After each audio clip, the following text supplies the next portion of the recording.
ጠራን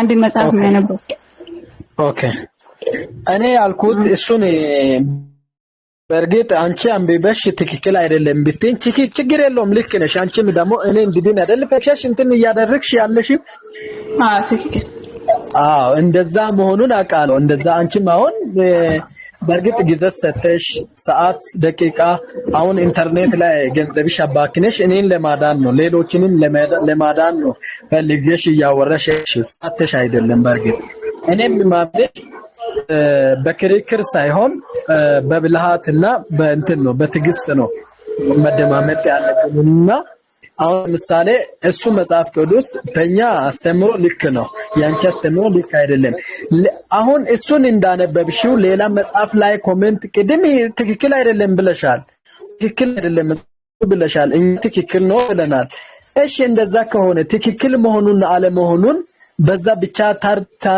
ትረጋግጣለሽ ወይ ምንም ካስረዳው በኋላ ትክክል ይሆን አሁን መጽሐፍ አስረድቼ ከዛ ወደ ስምነት መጣ ወደ ተፈጠርክበት ሃይማኖት አሁን አንተ የምትከተለው ሃይማኖት በሰዎች የተፈጠረ ሃይማኖት ነው ብዬ ነው የማምነው ገባህ ነብያት ያቆጡ ሐዋርያት ያቆጡ ሰዎች አምላክ ያመጣው ሳይሆን ሰዎች አመጡት ስለሆነ ከሰዎች አስተምሮ ወጥታ ወደ አንዱ አምላክ አስተምሮ እንድትመጣ እኔ ያስከው ነገር ስህተት መሆኑን መጀመሪያ ማስረዳት አለብኝ ያስከው ነገር አንተ ትክክል ነው ብለህ እየተከተልክ ስለሆነ መጀመሪያ ያስከው ነገር ስህተት ነው ከዛ በኋላ የኔን እውነት ደግሞ አስረዳሃለሁ ያስከው ነገር ስህተት መሆኑን ከተረዳህ በኋላ የኔን ነው ስትረዳ ወደኔ ሃይማኖት ማለት ነው ከዛ ትድናለህ አብረን ጀነት እንገባለን ኦኬ መልካም እሺ የሰው መጽሐፍ መሆኑን በምን አወቅሽ ወይ የሰው መጽሐፍ መሆኑን በምን አወቅሽ መጽሐፍ ነው እሺ ማስረጃ እስኪ የት ይላል ለምሳሌ ከወንጌል ስንጀምር ለምሳሌ ጳውሎስ ማን ነው ማርቆስ ምን ይላል ማን ነው ሉቃስ ምን ይላል መሰለህ እኔ ማለት ነው ከጳውሎስ ምን ስንጀምር እኔ የምናገር ጌታ እንደዚህ ነው ገዛጀ ነው በራሱ ነው እንጂ የምናገር ጌታ እንደዚህ አይደለም እስኪ ምዕራፍ ስጭኝ እሺ ቁጥር ነበር እሺ መክፈት የሚመቸው ካለ ብትከፍቱልኝ አሪፍ ነው እኔ ከፍታለሁ ዛሩ እሺ መርሃባ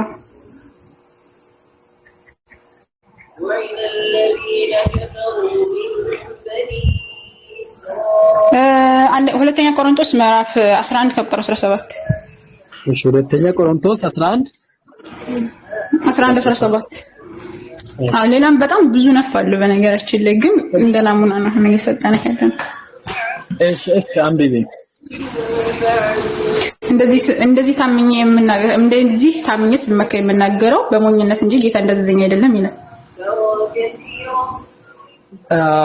ስለ ምንድነው የተናገረው እዚህ ጋር ስለምን ነው የተናገረው የሚናገረው በሞኝነት እንጂ ጌታ እንደዚህ አይደለም አቃለው ስለምን ነው እየተናገረ ያለው ይፈሉ ምንድነው ከላይ ጀምሮ ይናገራል እንደገና ላለው ለማንም ሰሞኝ የሆንኩ አይምሰለው ያለው ግን እኔ ደግሞ ጥቂት መካዘን እንደሞኝ እንኳን ሆኜ ተቀበሉኝ እንደዚህ ታምኜ ስመካ የምናገረው በሞኝነት እንጂ ጌታ እንደዚህ አይደለም ብዙዎች በዓለማዊ ነገር ስለሚመኩ እኔ ደግሞ እመካለሁ ምናምን እያለ ይናገራል አውዱን አንብበህ አስረዳኝ አንተ አቃለው ልክ ነሽ አንቺ አሁን እንደተረዳሽው ልክ ነሽ ምዕራፍ 11 ላይ እየተናገረ ያለው ስለምንድነው ነው እሱ እኮ አንተ አስረዳኝ አሁን እዚህ ጋር አመጣሁልህ አሁን የራሱን በሞኝነት እንጂ ጌታ እንደዚህ ዘው እንደማይናገር ጳውሎስ አሳየው ከኔ አንተ አይ እንደዚህ ነው ብለህ አስረዳኝ መጽሐፉ አንተ እኮ እሺ አሁን አዳምጪኝ እሺ በትግስት አዳምጪኝ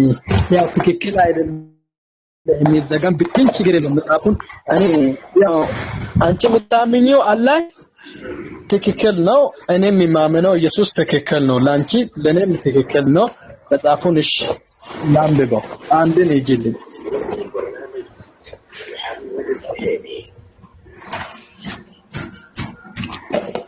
ወደ አንድ አምጥልኝ ወደ አንድ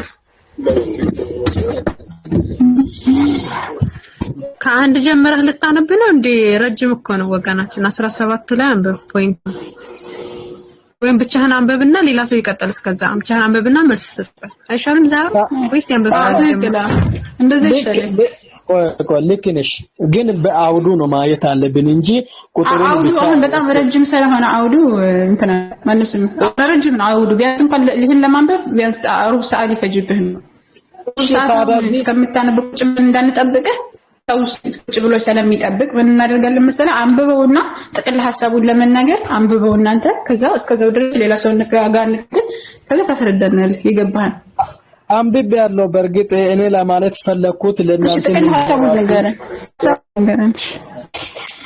ካነበክ ሐዋርያ ጳውሎስ ብዙ እንትን እዚህ በዚህ ክፍል ላይ ብዙ ነገር ተናግሯል። ብዙ ነገር ማለት ብዙ ሕግጋትን የእግዚአብሔር ቃል ያለው እንደዛ ማለት የተጻፈውና ያልተጻፈው ነው። አሁን እዚህ ያወራ ያለው የተጻፈውና ያልተጻፈው በ17 ላይ የተጻፈው ግን አንዳንድ ለምሳሌ አንድ ሚስት ማግባት የተፈቀደ ነው። በርግጥ በብሉይ ኪዳን ጊዜ ከአንድ ሚስት በላይ መውሰድ ይቻላል። አንዳንድ ነገር ግን ሐዋርያ ጳውሎስ ያየው ነገር ብዙ ሚስት መደረብ ጥሩ እንዳይሆን ወይ አለ መሆኑን ስለተረዳ በእሱ ሐሳብም እየገለጸ ነው። ያ እየገለጸ ያለው ሐሳብ በእኛ በመንፈሳዊ ህይወታችን የሚቃረን ነገር አይደለም። ስለ እንደዛ አይነት ነገር እያወራ ነው እንጂ ስለ እሱ ወለድ የራሱን መጽሐፍ አይደለም እያወራ ያለው። ይሄንን እንድትረዱ ነው የሚጠይቅልሽ።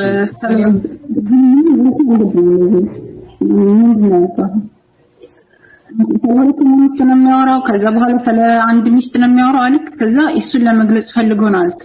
ሐሳቡ ሳይገባኝ ለመግለጽ ፈልጎ ነው የሚለው ምንድነው? ገብቶሻል? ከስር እሱ ያምራራው እንደ አሁን ኢንተራ ጳውሎስ 17 ላይ እንደዚህ ታምኜ ስመካ የምናገረው በሞኝነት እንጂ ጌታ እንደዘዘኝ አይደለም ማለት እንዳዘዘ ሳይሆን የሚናገረው ንግግር በሞኝነት እንደሆነ ከገለጸ ጳውሎስ ሞኝ ነው። በሞኝነት ነው የሚናገረው ነገር ሁሉ ታማኝነት ሊኖረው አይችልም ነው። የሰው ንግግር ነው የሚያመጣ አምላክ ገለጸ አይደለም ብዬ ተረዳሁኝ።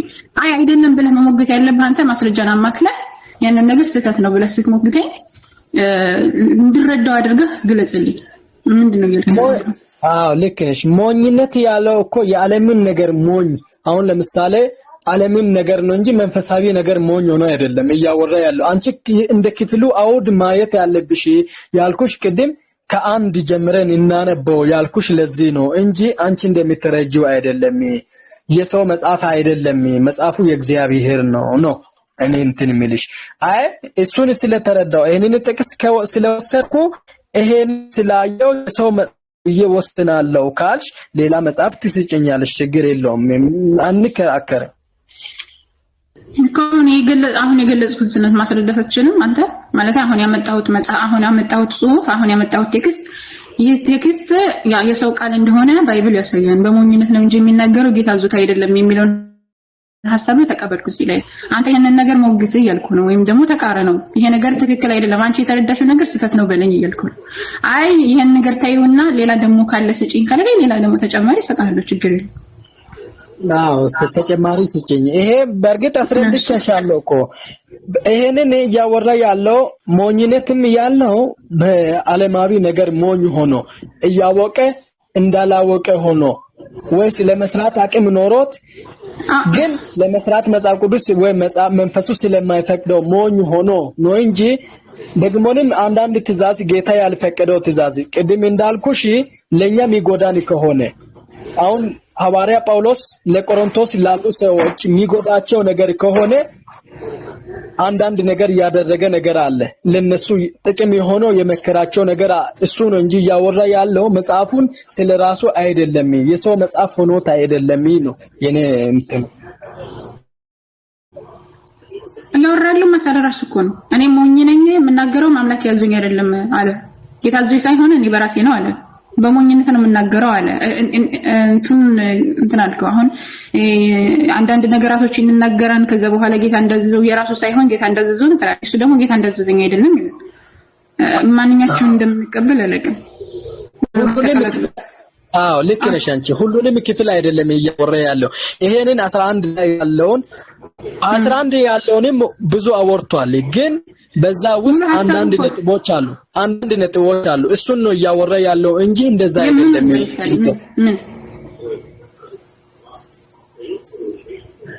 አንዳንድ ነጥቦች ነው እንድትልስ ምን አደረገ?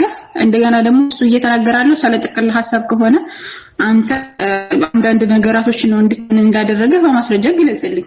አይ አንዳንድ ነገራቶች ናቸው ያልካቸውስ ነገራቶች ምንድናቸው የሚለውን ነገር ግለጽልኝ እዛው ላይ ማለት ነው። አውዱ ላይ ከፈለክ እሺ ቆይ እስኪ እንትን ብዬ ያለውን እስከሚደርስ ለጋ ማለት እንትን ትችላለሽ። ቀጥሉ። አብርሃም ቀጥል። ሌላ ክርስቲያን አለ እሱ ጋር እሺ ቀጥል። ሌላው ክርስቲያን አይታየኝም በዚህ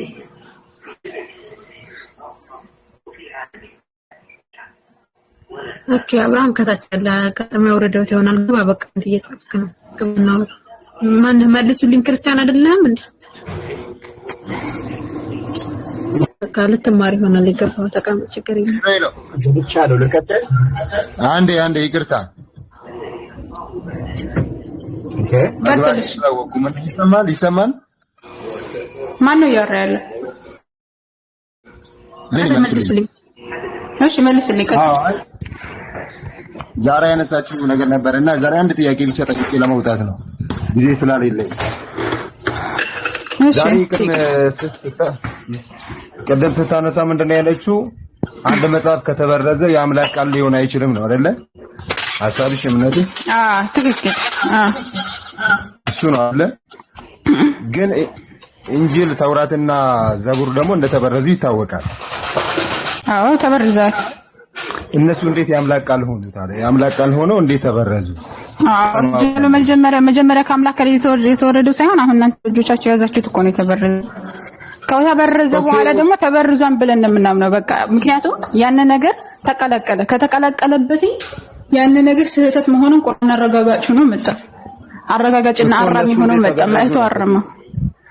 ጥያቄ እኮ እነሱ የአምላክ ቃል ሆኖ ሳለ እንዴት ተበረዙ ነው።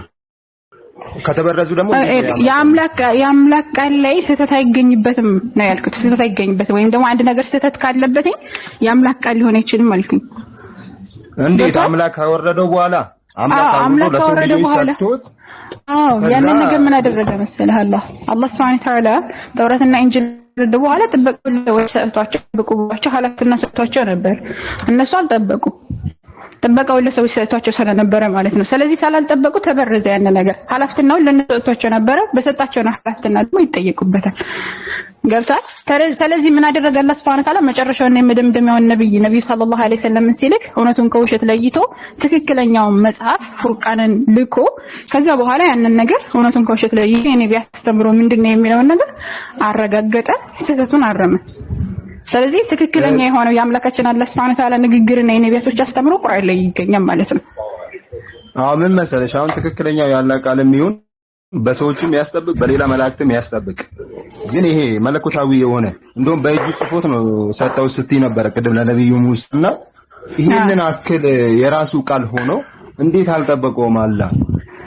ጥበቃው ለሰዎች ሰጥቶ ስለነበረ ሰዎች ናቸው ሰጥተው ለምን ራሱ አልጠበቀውም? አይ ለሰው ልጅ ሚስት ለመላእክትም ሚስት ለሌላ በየጊዜ ነቢያቶች የራሱ ቃል ትክክለኛው የራሱ ቃል ከሆነ እውነትስ የሰጠው ቃል ከሆነ ለምንድን ነው ያልጠበቀው በትክክለኛው? አላህ Subhanahu Wa Ta'ala ለሰዎች ሰጥቼ ሰዎች ተሰሩ አለ። አይ ይሄንን ነገር ማድረግ የለብህም ብለህ አንተ ልትመክረው ነው አላህ? መምከር ሳይሆን የራሱ ቃል ነው።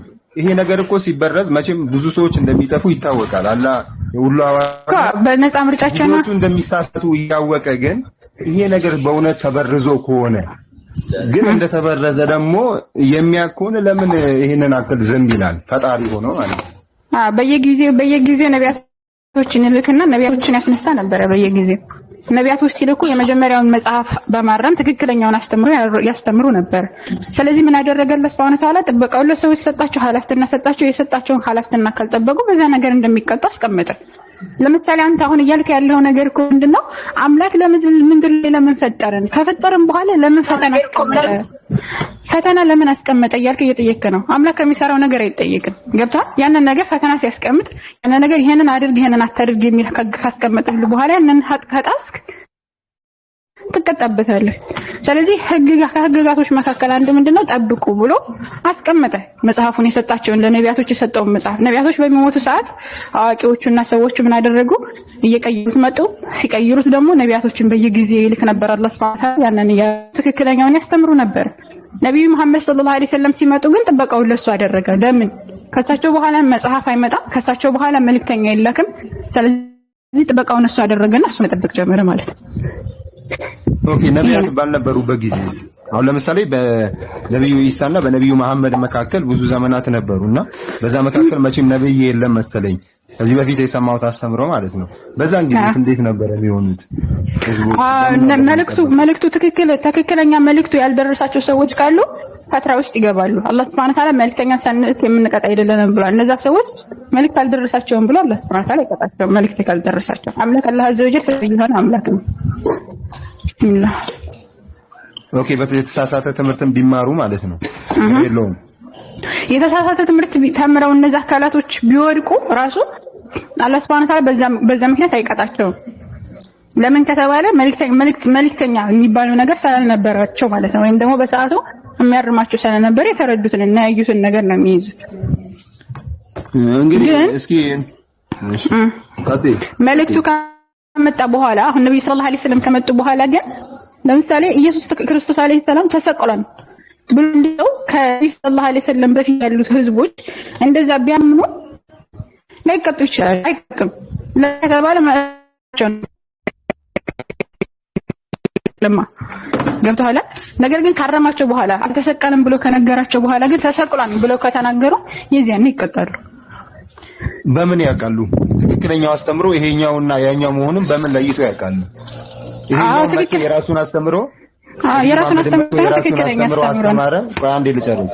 ነብዩ መሐመድ መጥቶ የራሱን አስተምሮ አስተማረ፣ አልተሰቀለም ማለት እነዛም የተማሩትን ወይም የተሳሳተም ትምህርት ሊሆን ይችላል ተሰቀለ ብሎ አስተማሩ። እነሱ ሰዎች ታዲያ በምንድን ነው የትኛውን ይለዩት? ቀድሞ የነበረውን አስተምሮ ይለዩት ወይስ ከኋላ መጥቶ ነብዩ መሐመድ አልተሰቀለም የሚለውን አስተምሮ ነው የሚቀበሉት? የትኛውን ይቀበሉት? በዚህ አልተሰቀለም የሚለው አስተምሮ ነብዩ ሰለላሁ ዐለይሂ ወሰለም ከመጡ በኋላ ላይ መጣ አስተምሮም አይደለም፣ ከዛ በፊት የነበረም ነው። ግን ደግሞ ያንን ነገር ላይ ደርሳቸውና ላያውቁት ይችላሉ። ገብቷን ካልደረሳቸውና ካላወቁት እነሱ ለምን ተሰቅሏል ብላችሁ አመናችሁ ብሎ አላህ አይቀጣቸውም። ለምን ከተባለ መልእክቱ አልደረሳቸውም። ነብዩ ሰለላሁ ዐለይሂ ወሰለም ነብዩ ሰለላሁ ዐለይሂ ወሰለም ታዲያ የራሳቸውን መጽሐፍ ነው ያመጡት ምናምን የሚለው የሌላ ውይይት ነው። ገብቷን አሁን እኛ እኮ ቆይ አሁን እያወራን ያለነው ቁርአኑን ራሱ ተቀብለን ቁርአኑን ለምን ቁርአኑ መእቱ አረመ የሚለውና ተቀበለ የሚለው ላይ ርዕሱ እዛ ላይ ነው እያወራን ያለነው። ቁርአን መእቱ አረመው የመጀመሪያዎቹ መጽሐፍቶች ለምን አልተጠበቁም የሚለው ላይ ነው እያወራን ያለነው። አይ ቁርአንን እንደተቀበላችሁት ሶስተኛ ርዕስ ካነሳ እሱን መልስልሃለሁ፣ ችግር የለውም። እንደተቀበልነው ቁርአን እንደተቀበልነው መቀበል አለብን ወይስ የለብንም? ነብዩ ሰለላሁ ዐለይሂ ወሰለም አልተሰቀለም ብለው ሲሰቡ ከምን ተነስተው ነው? ማን ሰጣቸው? ማን ነገራቸው? በምን አወቁ የሚለውን ነገር ማየት እንችላለን ከፈለክ። ግን የመጀመሪያውን ርዕስ ከሁለተኛው ርዕስ ጋር አተቀላቅል። አይ አንቺው ነሽ እኮ መልሱን እየመለሽ ስትይ ወደዚህኛው ገፋ እያረግሽ ይርሹና ለዛ ነው ያጣራን እንጠይቅና ያጣራን ለማወቅ አክል ነውና እኔ አሁን ያልኩሽ ያሁኑን ለመድገም ለምሳሌ በዛ በተሳሳተ ትምህርት የተማሩ አሉ። የተሳሳተውን ትምህርት ደግሞ ተምረው መጥተው ደግሞ ነብዩ መሐመድ ሲያስተምሯቸው ደግሞ ያንን ትምህርት ካልተቀበሉ መቼም ቅጣት ይገባቸዋል ምናምን ያልሽ መሰለኝ። እንደዛ ነው አይደል ሐሳብሽ? እንግዲህ ታዲያ እነዚህ ሰዎች የነብዩ መሐመድ ትምህርት ትክክለኛ መሆኑንና ከዛ በፊት ደግሞ ቀድሞ የተማሩት ትምህርት በመካከል ስለሆኑ የትኛውን እንዴት ይለያሉ ነው እኮ ሐሳቡ። በቃ እሱን ላስረዳ። አሁን አንተ ምንድነው እያደረክ ያለው? የመጀመሪያውን ተመልሶልኝ ቀጣዩን ነው የምመልስልህ ማለት ነው። ቀጣዩ ምንድነው? አሁን ነብዩ ሰለላሁ ዐለይሂ ወሰለም ታዲያ እንዴት ነው ይሄ ትክክለኛ ነብይ መሆናቸውን እሳቸው የተናገሩት ንግግር ሁሉ ትክክል መሆኑን በምን እናረጋግጣለን ከተባለ ነቢያቶችን በፊት የነበሩ ነቢያቶች ሲመጡና መልእክት ሲያስተምሩ በምንድነው የምንረዳቸውና የምናውቃቸው ከተባለ በተሰጣቸው መልእክት ነው። አንድ ነብይ ሲመጣ መልእክት ይዞ ይመጣል። አንድ ነብይ ሲገለጥ አምላክ በራእይ ወይም ደግሞ ከግዶሽ ወደ ሆነ ድምጽን በማሰማት ወይም ደግሞ እንደዚሁ መልእክተኛን በመላክ አላህ Subhanahu Wa Ta'ala መልእክትን ያወርድላቸዋል። ስለዚህ መልእክቱን እናያለን። ትክክለኛ መልእክት ነው የሚለውን ነገር እንመለከታለን። ከዛ በኋላ አንድ ነብይ ሊያሟላው ይገባን የሚለውን መስፈርት ደግሞ ስናመጣ እንተ ለምሳሌ ተአምር ሊሆን ይችላል፣ ያመጣው መልእክት የሚጠራበት መንገድ፣ እነዚህን ነገራቶች የሰውየው ህይወት እነዚህን አይተን እንረዳለን ማለት ነው። ከመልእክቱ ተነስተንም ደግሞ የአንድ አምላክ ስብከቱን ያንን ስብከት ተረድተን አንድ አምላክ እንደሰከ እንደዚሁም ደግሞ ከአምላክ እንደተወረደ መረዳትና ማወቅ እንችላለን። ቁርአን ደግሞ ተቀበሉት ብሎ ሲመጣ የራሱ የሆነ መስፈርቶችን አስቀምጧል። ካስቀመጣቸው መስፈርቶች አንዱን ብቻ ለጥቀስልህና ከዛ በኋላ የምትሞግተው ነገር ካለ ከዛ ላይ ቆመህ ታወራኛለህ። ለምሳሌ ካስቀመጣቸው መስፈርቶች መካከል አንዱ ምንድነው ከተባለ አላህ Subhanahu Wa Ta'ala እስኪ እናንተ ሰዎችና ጅኖች ወይ በአጠቃላይ ተሰብስባችሁ ካለ ሌላ የፈለጋችሁትን ነገር ጥሩና አንድ ቁርአንን የሚመስል አንድ ቁርአን አምጣዋል። ይሄንን ካልቻላችሁ እስኪ 10 ምዕራፍ አንጧል። ይሄንን ካልቻላችሁ እስኪ አንድ ምዕራፍ አንጡ በማለት አላህ Subhanahu Wa Ta'ala ቁርአን የሚመስል ነገር አምጡና ከአምላክ ሌላ ነው ካላችሁ አምጡና ተግዳሮት አድርጉ ወይም ደግሞ እሱን የሚመስል አምጡ ብሎ አላህ Subhanahu Wa Ta'ala ቀምጧል። ስለዚህ የአምላክ ቃል አይደለም ብለህ ቁርአን የምትመልከው ቁርአን የሚመስል አንድ ማምጣት ብቻ ነው የሚጠበቅብህ ማለት ነው። በዚህ ማረጋገጥ እንችላለን። እንትን ነው ጥያቄውን እያሻሻሹና ወደ ሌላ ነገር እየወሰድሽ ነው። ጥያቄ ገባሽ አይመስለኝም። ይሁን እሺ ቀይረሽዋል። መልሱና ጥያቄው ይገናኛል አይደል? ታንጂ ቁርአን ነብዩን ለመቀበልና ይኸውልህ ጥያቄህን ትፈልግ አንዴ ስሚኝ አንዴ ጥያቄህን ለመቀበል ጥያቄውን ልመለስልህ ካልተረዳውክ አንቺ አሁን ያስረዳሽኝ የነቢያትን መስፈርት ነው። የነብይ ትክክልና ትክክል አለመሆን መስፈርቱን ነው እየነገርሽኝ ያለሽው። እኔ ግን እየነገርኩሽ ያለው ከዛ በፊት የተሳሳተ ትምህርት የተማሩ ሰዎች አሉ።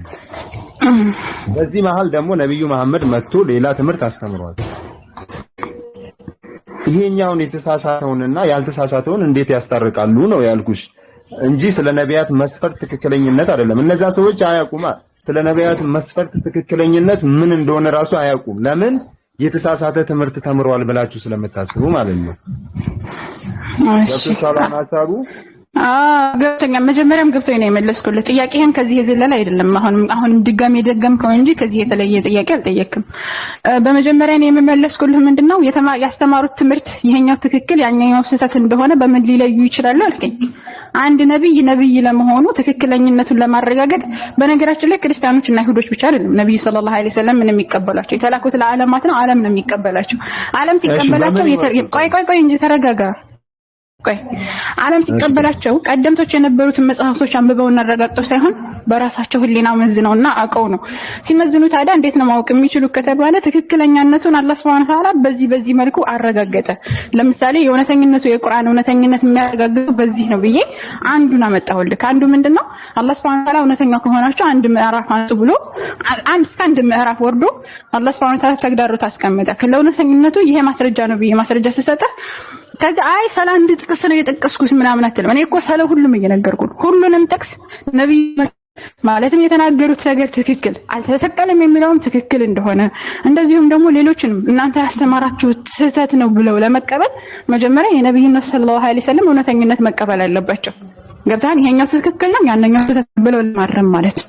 ስለዚህ ነብዩ ሰለላሁ ዐለይሂ ወሰለም እውነተኝነታቸውን ከሚያረጋግጥ መካከል አንዱ ይሄ ነብዩ ስጠቅስልህ ያንን ነው መሞገት ያለብህ እንጂ አይ አንድ ጥቅታውሪ ወይም እነዛ እኮ መጀመሪያው ተሳስተዋል አትበል። መጀመሪያ ፓጋን መቆጥ አይደለም እናቴ ሙግት ሳይሆን ነው እየጠየኩሽ ያለው ሙግት ጥያቄ ውስጥ እኮ ሙግት አለ። እየሞገትከኝ ነው። ጥያቄ ጠይቀኸኝ ይሄን አይደለም እኮ እያልክ እየሞገትከኝ እኮ ነው። ይሄ ሙግት ይባላል። ጥያቄ ማለትማ ትጠይቃለህ፣ ከዛ በኋላ የሚታረጋለህ፣ ታዳምጣለህ፣ ተመለሰልህ አልተመለሰልህ ትወጣለህ። አንተ ግን እያደረክ ያለው የሞገትከኝ ነው። ስለዚህ ሙግትህ ላይ ደግሞ ምን ማድረግ አለብህ? ማስረጃ ማወቃር አለብህ። ገባሽ? እያብራራሁልሽ ተመስገን ስላልተገናኘ ነው። አንቺ መልስና የጠየኩሽ ጥያቄ ስላልተገናኘ ነው። ለዛ ነው እየደገምኩልሽ ያለው። እሺ በቃ አሁን ጥያቄ ጠይቀህ መልሼልሃለሁ። ፍርዱልህ ለና ተሳደም ካላስቲ እሺ በቃ እስኪ ከቁርአን አንድ ማስረጃ ብትሰጪኝ እንጅልና ተውራትና ዘቡር እንደተበረዙ እሷን ነው ታገኛ ደስ ይለኛል። አንድ ማስረጃ ምዕራፍ 3 ላይ እናንተ የመጽሐፍ ሰዎች እውነትን በውሸት ለምን ተቀላቀላላችሁ ይላል። ተቀላቀለን ይላል። እናንተ የመጽሐፍ ሰዎች ሆይ እውነትን በውሸት ለምን ተቀላቀላላችሁ? በሱረት ለምን ትቀለቀላላችሁ? እናንተ የምታውቁት ለምን ትደብቃላችሁ በማለት ይናገራል። ምን ማለት ነው? ምን ያደርጋሉ? ይበርዛሉ ይላል። ንግግሩ ነው የሚለው ወይ ጽሁፉን ነው የሚለው? ጽሁፉን ነው የሚለው። ኢብኑ ከሲር በእንትና ሲጠቅሱ የኢብኑ አባስ ንግግር ተጠቅሰው ኢብኑ አባስ የረሱል ሰለላሁ ዐለይሂ ወሰለም ባልደረባ ማለትም የነብዩ ሰለላሁ ዐለይሂ ወሰለም አንዴ መጣሽ አንዴ ይቀርጭ መጣ አንዴ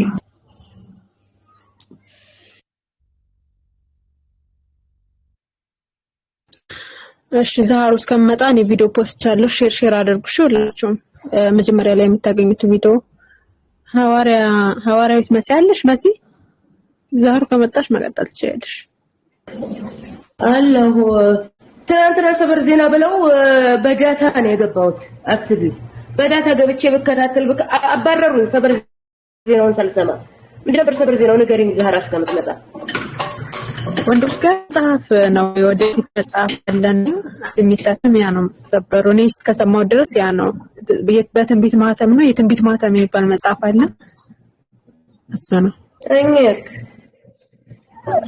ኢንሻአላህ ሁሉ ይመጣሉ ኦኬ ልትወጣ ፈልገህ ነው ማን ጋር ነበር ስታወራ የነበረችው ዛራ ማን ጋር ነበር ስታወራ የነበረችው ተመልሻለሁ خلاص ተመልሳለች ቀጥሉ እሺ ቀጥይ አንድ መሲ ልትቀጥይ ከሆነ ቀጥይ ማማ እሺ ምንድነው መሰለህ ወገናችን ኢብኑ አባስ ማለት የነብዩ ሰለላሁ ዐለይሂ ወሰለም ባልደረባ ቃል በቃል ቁርአንን ከነብዩ ሰለላሁ ዐለይሂ ወሰለም ያስተማሩ ሰሃቢይ ናቸው ኢብኑ ከሲር ረሂመሁላህ ከሳቸው ይዞ ይህ መጽሐፍ አሁን በውሸት ሲቀላቀሉት የነበረው ተውራትና ኢንጂል መጽሐፉ እንደሆነ ገልጸው ለበ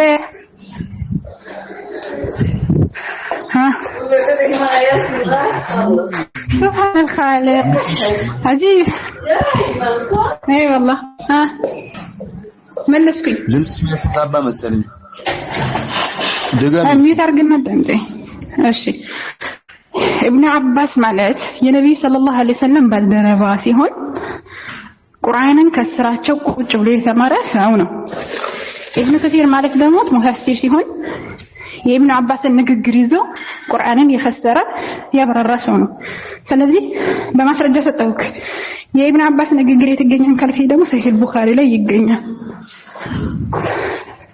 መለስኩ ማስረጃ ይሰማል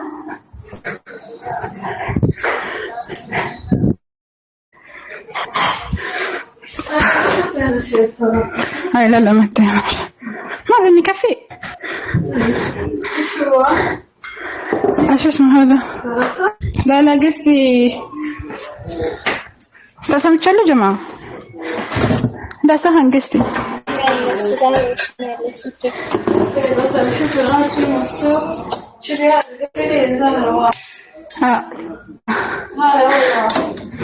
ماشي بقى ليلى صوت ጥያቄ ያለው ይቀጥል ማሲ መቀጠል ከፈለግሽ ቀጥይ ጥያቄ ያለው ሌላ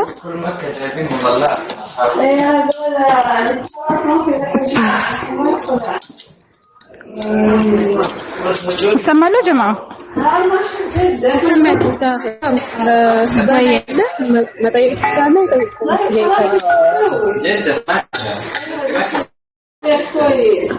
قفلتها خلاص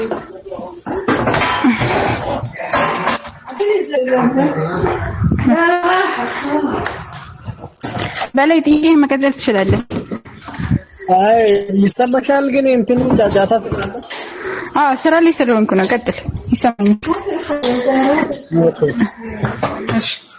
እና ቅድም እያወራን ነበር ክፍሉን እንትን ዶላር በይ እሺ አነብክ አንብብ ያለው በዛም ላይ ሌላ ማብራሪያ አለ እሺ አስረዳና ሐዋርያ ጳውሎስ አንደኛ ቆሮንቶስ 7:12 ላይ ደግሞ እንደዛ አይነት ንግግር ይናገር ነበር እንደዛ አይነት ንግግር 11:17 ያለው መጀመሪያ አስረዳኝ እሱንም እያስረዳውሽ እኮ ነው አስረዳኝ እሱና ከዛ ወደ 12 እንመጣለን። እኔ አልጠየኩም ያን ግን ከፈለክ ታስረዳኛለህ። እዛ ግን መጀመሪያ ይሄኛውን አስረዳኝ። እና በዚህ ክፍል ላይ ሐዋርያ ጳውሎስ እየተናገረ ያለው የደረሰበት መከራ እያወራ ነው። ያዛ የነበረበት ዘመን የደረሰውን መከራ እያወራ ነው። 16 ቁጥር ላይ ስናይ ማለት ነው። በአዲስ መደበኛ ማለት ግልጽ በሆነ አማርኛ ሲተረጎም እንደገና ይህ ይላል፣ ማንም ሰው እንደሞኝ አይቁጠረኝ፣ እናንተ የምትቆጥሩ እኔ በጥቂት እንዲመካ እንደሞኝ ተቀበሉኝ። እንደዚህ ልብ ሙሉ ሆኜ የሚናገረው እንደሞኝ እንጂ እንደ ጌታ ፍቃድ አይደለም እያለ ያለው የደረሰው መከራ እያወራ ነው እንጂ ያለው እሱ መጽሐፍ ቅዱሱ እኔ ነው እያለ አይደለም። ሰዎቹ ተቀበሉኝ ያላቸው ምን ነው? ተቀበሉኝ በሞኝነትም ቢሆን ተቀበሉኝ የሚለው ምን ነው?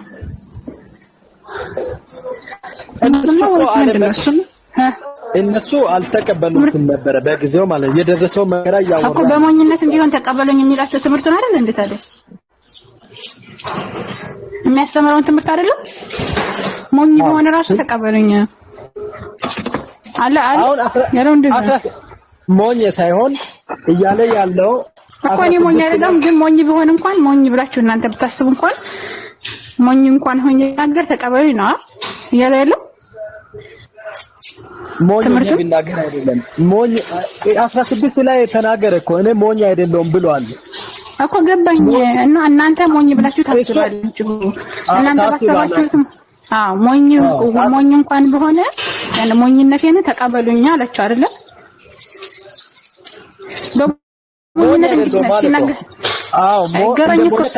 ተቀበሉኝ ብሏል። ግን የሚቀበሉት ምን ነው? የሚናገረው የሚሰብከው ነገር ነው። ጎበዝ። ስለዚህ ያ የሚሰብከው ነገር ታዲያ ምንድነው? በሞኝነት ጌታ እንደዚህ ሳይሆን እሱ ጌታ እንደዚህ በሞኝነት ነው የሚናገረው ማለት ነው። ሞኝነት እኮ ለነሱ ለምሳሌ መንፈሳዊ ነገር ሞኝነት ለሱ ማለት ነው። ጌታ አዞኝ አይደለም ማለት እሱ ጌታ አዞኝ ሆነ በሞኝነት ነው የምናገረው። ሞኝ አይደለም። እነሱ እንዳሰቡት እንኳን ሞኝ እንኳን ባይሆን ጌታ አዞ ሳይሆን በራሱ ነው ማለት ነው የሚናገረው አይደለም እኮ አለ እሱ። እኛ ምን እናድርገው? ጥቅሱን ቀይረው ወይስ ምን እናድርገው? ልቡን ሞልቶ እየተናገረ ያለው ነው እሱ። አሁን ልቡን ሞልቶ እየተናገረ ያለው ሞኝ ሆኖ ነው እንጂ እግዚአብሔር ፍቃድ ወይ ጌታ ፍቃድ አዞት አይደለም። እንደዛ ክፍሉ ስለሱ ነው እንጂ የሚያወራው እሱ የምንለው ሰላም ባያወራም እዚህ ላይ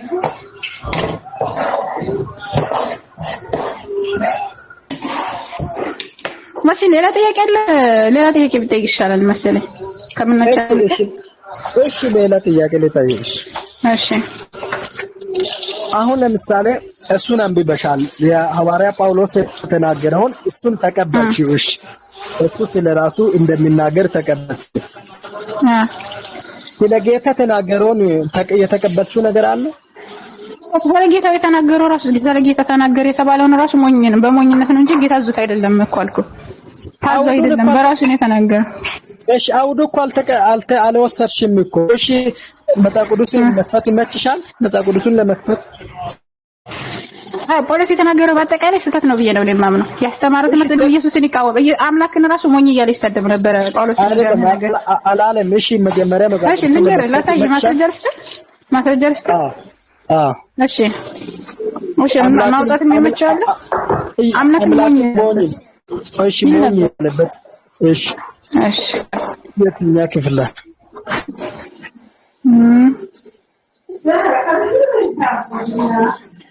እሺ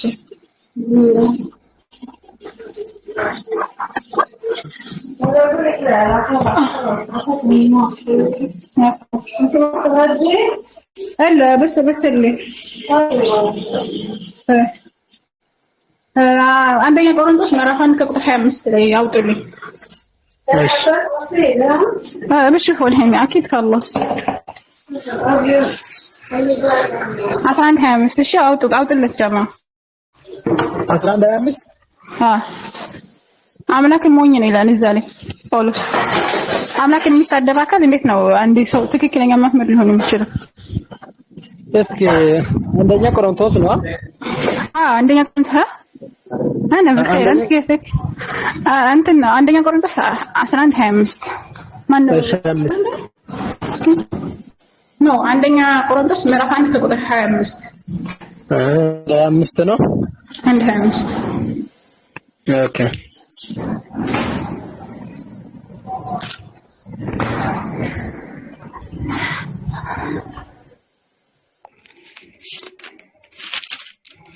እስኪ ደርሰሻል? ተካፍቶልሻል ወገናችን።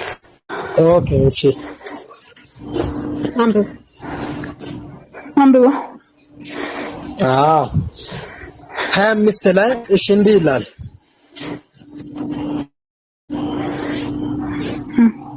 ከሰው ይልቅ የእግዚአብሔር ሞኝነት ይበልጣልና የእግዚአብሔር ድካም ከሰው ይልቅ ይበረታልና ይላል። እግዚአብሔር ደካማ ነው ግን ከሰው የተሻለ ደካማ ነው። እግዚአብሔር ሞኝ ነው ግን ከሰው የተሻለ ሞኝ ነው እያለ ነው ጳውሎስ። አይደለም ይሄ አምላክ ይገባዋል? አይደለም ምን ለማለት ፈልገው ነው? መጀመሪያ ምን ማለት ፈልገው ነው? ሞኝ ነው አለ። ቆይ አሁን ከዛ በኋላ ምን ማለት ፈልገው ነው የሚለውን ትነግረኛለህ። አሁን ይሄ ማስረጃ መጣው አላመጣው ጳውሎስ እግዚአብሔር ሞኝ ነው እንዳለ። እሺ መራሻ አዳምጪ። እሺ አመጣሁ ማስረጃ ወይስ አላመጣሁም? እኔ እሱ ብለሻል። አንቺ እንደተረዳሽ ነው። እኔ የኔ ግልጽ አልሆነኝማ። ግልጽ ላድርግልሽ ላንቺ ግልጽ እንደሆነልኝ አንቺ ግልጽ አይደለም። ኦኬ ያለውን ነገር አሁን 25 ያለውን ቆርጠስ ነው እንጂ ወሰርሽው መጀመሪያ 18 ላይ ጀመረሽ ካነበብሽው ሐሳቡ ይገባሻል። ከ18 ላይ ያለው ላምብብሽ አንድ በፍጥነት ላምብብልሽ። የመስቀሉ ቃል ለሚጠፉት ሞኝነት ነው፣ ለኛ ለምን ግን የእግዚአብሔርን ኃይል ነውና።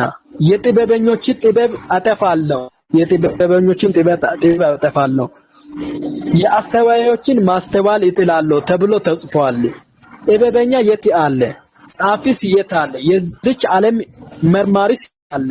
የእግዚአብሔር ዓለም ጥበብን ሞኝነት እንደሆነ አላደረገምን? ሰዎች እዚህ ጋር የራሳቸው ከእግዚአብሔር በልጦ የራሳቸውን ጥበብ እንትን እያወሩ ስለሆነ ነው በዚህ ክፍል ላይ የሚያወራው። በእግዚአብሔር ጥበብ ምክንያት ዓለም በእግዚአብሔር በጥበቧ ስላላወቀች በስብከት ሞኝነት የሚያምኑት ሊያድን የእግዚአብሔርን በጎ ፈቃድ ሆኗል። ይህንን ጥበብ ሳይሆን የእግዚአብሔርን ቃል የሚልኮን በሞኝነት የሚቀበሉት ነው እዚህ ጋር እያወረደት እንዲሆንላቸው እያወረ ያለው። መቼም አይሁድ ምልክትን ይለምናሉ፣ የግሪክ ሰዎች ጥበብን ይሻሉ፣ እኛ ግን የተሰቀለውን ክርስቶስን እንሰብከዋለን። ይህም ይላል እዚህ ጋር ለአይሁድ ማሰናከያ ለአሕዛብ ሞኝነት ነው። ይሄ የመስቀሉ ቃል ለአሕዛብ ሞኝነት ነው፣ ለአይሁድ ደግሞ ማሰናከያ ነው። ለተጠሩት ግን ለአይሁድ ቢሆን ለግሪክ ሰዎች ቢሆን የእግዚአብሔር ኃይልና የእግዚአብሔር ጥበብ የሆነው ክርስቶስ ነው። በቃ የእግዚአብሔር ኃይልና የእግዚአብሔር ጥበብ ሆኖ ክርስቶስ ነው።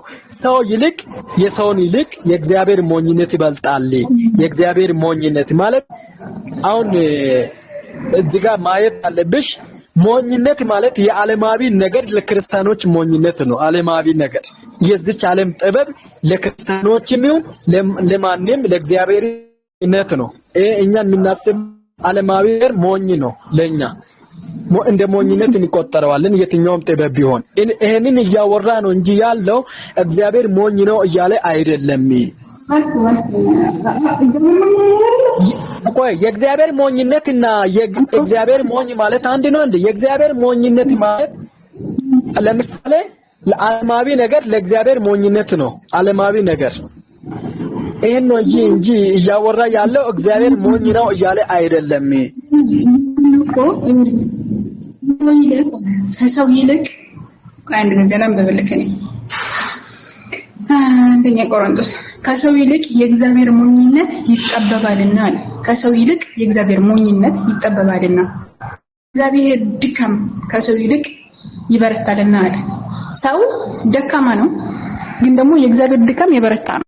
ከሰው ይሻላል ነው። ሰው ሞኝ ነው ወተላ፣ ነገር ግን ደግሞ ከሰው ሞኝነት የእግዚአብሔር ሞኝነት ይሻላል ነው እያለለው እንጂ እግዚአብሔር ሞኝ አይደለም አላለም። እንደውም ከሰው የተሻለ ሞኝ ነው እያለ ያለው ጳውሎስ።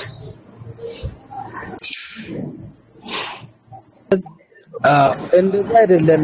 አንቺ መረዳት ከቃሉ ጥቅሱ እንደዛ እኮ ነው የሚለው። ጥቅሱ እኔ ምን ላድርግ ማለት እኮ ሐሳቡን ነው እንጂ እግዚአብሔር ሞኝ ነው እያለ ሞኝ ነው ብሏል ጥቅሱ። በጥቅሱ መሰረት እግዚአብሔር ሞኝ ነው። ሞኝ አላለም። እዚች ጋር ጳውሎስ አማርኛ እኮ ነበር ሞኝ እያለ አይደለም። እዚች ጋር ጳውሎስ እየተናገረ ያለው አሁን ሁለት ኮምፓራቲቭ ነገር እንትን እያደረገ ነው። የሰው ልጅ ምንም ያክል ጠቢብ ቢሆን እንኳን የእግዚአብሔር ሞኝነት ይበልጣል ነው። ምንም የእግዚአብሔር እንትን ምንም የጠፈር ተመራማሪ ምንም ሳይንቲስት ይሁን የእግዚአብሔርን እንትን አያክልም ነው እንጂ እግዚአብሔር ሞኝ ነው አይደለም።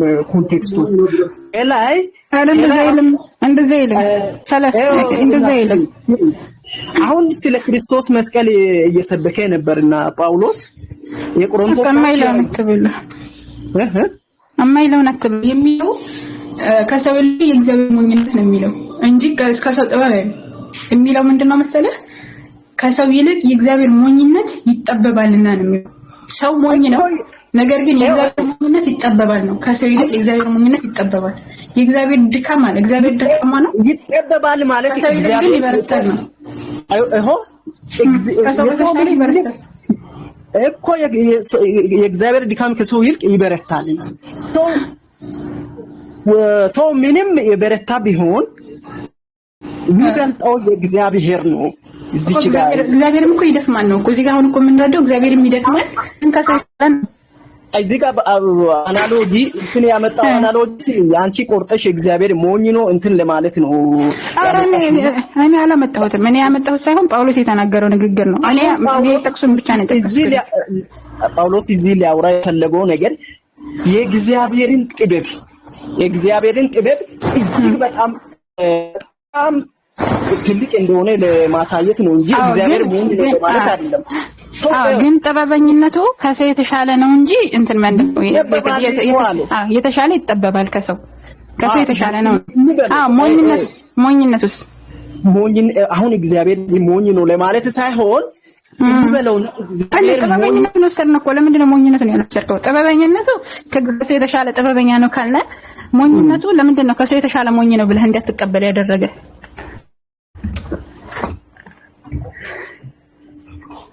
ዛሃሩ 81 ስሙ ላይ የእግዚአብሔር ስንፍና ይለዋል። የእግዚአብሔር ስንፍና ከሰው ይልቅ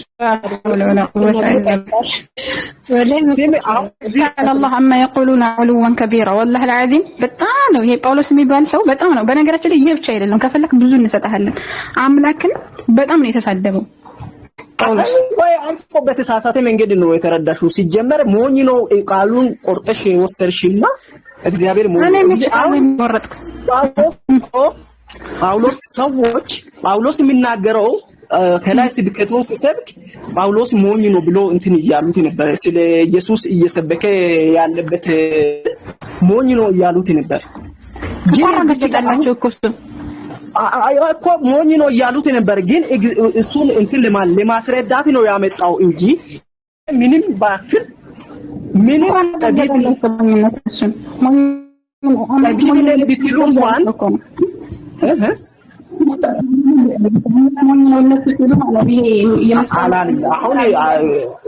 እዚች ጋር ለማስረዳት ነው እንደ ምሳሌ ነው የተጠቀመው እንጂ እናት እንትን አላለም። ምን ምሳሌ ቀጥታ ንግግር ነው የተናገረው። ይኸው አለ እኮ አሁን ኮምፓራቲቭ እዚህ ጋር አይሰማሽም? የእግዚአብሔር ድካም ከሰው ይልቅ ይበረታልና ማለት ምሳሌ ያነጋገር ነው የተናገረው እዚህ ላይ። አዎ ምሳሌ እንደ ምሳሌያዊ ነው እንጂ ኧረ ምሳሌ አይደለም። ኧረ በፈጠረ ምሳሌ አይደለም። የሰው ልጅ ምንም ያክል ቢበረታ እንኳን የእግዚአብሔርን አይሆንም።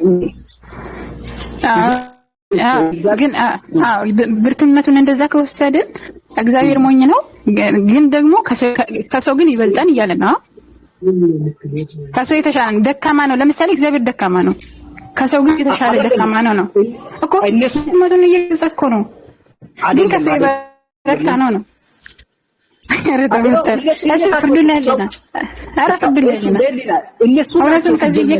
ሞኝ ነው ያሉት።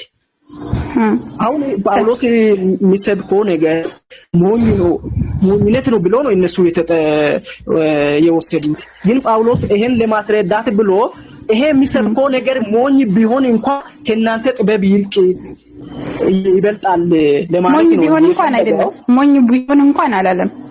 ሞኝ ቢሆን እንኳን ካለ ሞኝ አይደለም እያለ እኮ ነው። ሞኝ ነው እያለ ነው። ሞኝ ነው እንዴት ነው ያለው? ከእናንተ የተሻለ ሞኝ ነው እያለ ያለው እንጂ ሞኝ ቢሆን እንኳን አላለም። ምሳሌ እየሰጠ እናንተ እንደምትሉት ነው። ያማ ቢሆን የሚሆነው ሞኝ ቢሆን እንኳን ቃል በቃል እግዚአብሔር ሞኝ ነው አለ። እሱ የሚለው ከእናንተ የተሻለ ሞኝ ነው። እነሱ ያሉት ምን እኛ ጠቢባን ነን ብሎ ስላሰቡ ጳውሎስ የሚሰብከው ነገር እንደ ሞኝነት ነው የቆጠሩት እነሱ።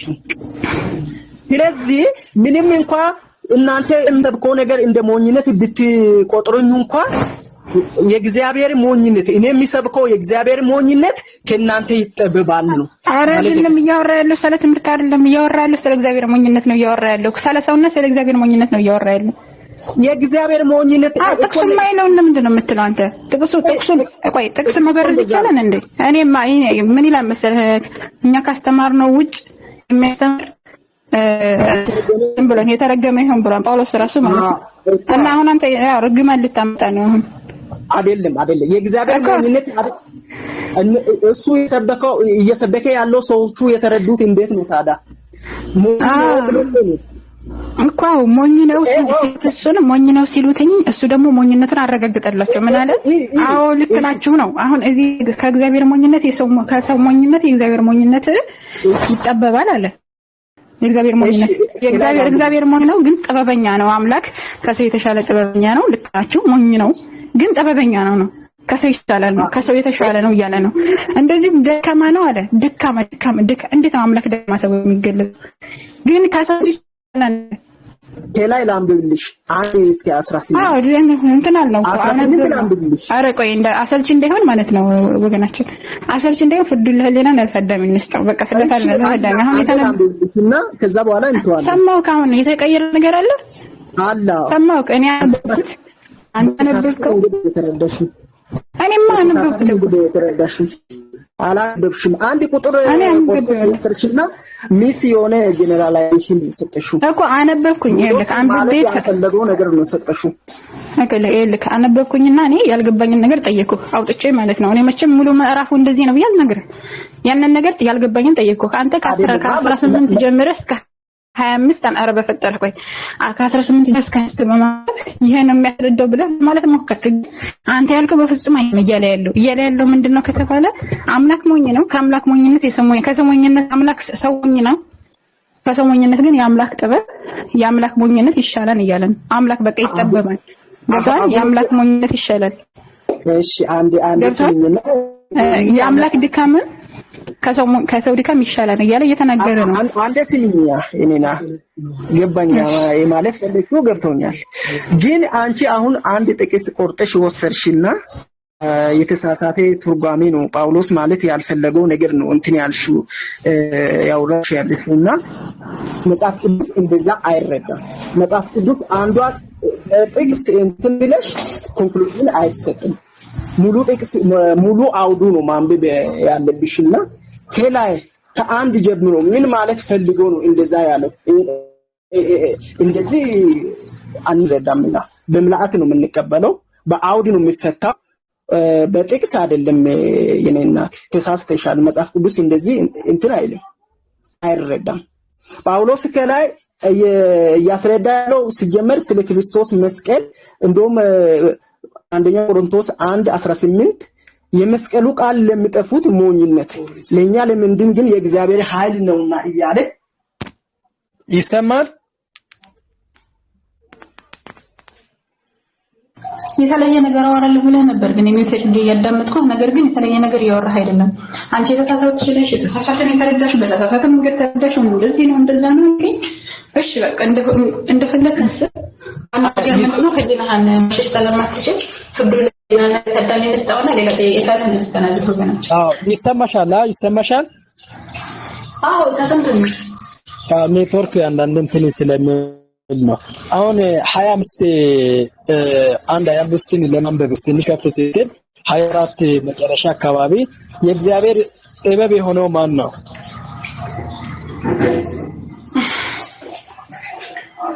ጥያቄ ነው ይሄ ደግሞ ሌላ ጥያቄ ነው። እሱን በዛው ላይ ጥያቄ በዚህ ላይ ነው። የእግዚአብሔር ጥበብ የሆነው ማን ነው? ንገረኝ አንተ። ኢየሱስን በትክክል የእግዚአብሔር ጥበብ የሆነው ክርስቶስ ነው። እሺ የእግዚአብሔር ጥበብ የሆነው መጽሐፍ ቅዱስ ካለ መክፈት ትችላለሽ። እንክፈተውና አሁን በእርግጥ አንቺም ተሳስተሻል፣ እኛም ተሳስተናል አንልም። ምክንያቱም አንቺ እንደጋሽ ነው የተረዳሽው፣ እኛ ግን የገባን ነው የተረዳነው። እና እስኪ መጽሐፍ ቅዱስ ለመክፈት የሚመች ሰው ካለ እኮ ምንድን ነው ማስረዳት የፈለከው? እዚህ ላይ የእግዚአብሔር ጥበብ ክርስቶስ ነው አለሽ። ምን ነው ጥያቄ እዚህ ላይ? እሺ መጽሐፉን ላሳይሽና ይታያል። ትልቁ ላይ አድርግ ይታ። እስኪ በትልቁ ላይ አድርግልኝ።